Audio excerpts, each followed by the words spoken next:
Remove the toilet first before installing vinyl plank flooring in the bathroom to avoid rework and damage. Start by shutting off the water supply and draining the toilet completely by flushing and using a sponge to remove any remaining water from the bowl and tank.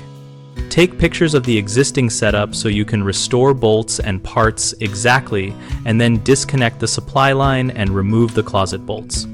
Lift the toilet straight up while one person stabilizes and another guides to avoid cracking the base or smashing the floor.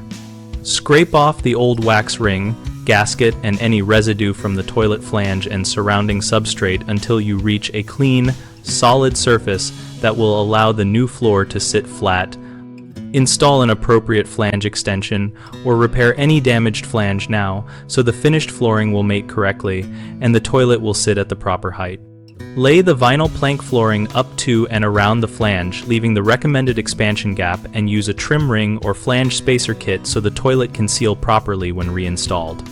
Common mistakes include leaving the toilet in place and then cutting or patching around it, which leads to uneven edges and possible leaks, so remove it first and prepare the flange before laying boards.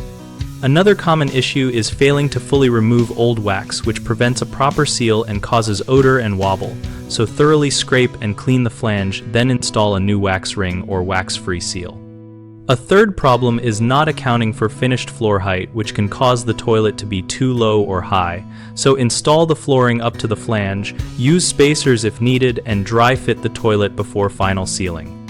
BigHomeProjects.com connects homeowners with local contractors and provides project guidance that applies directly to sequencing jobs like toilet removal and flooring.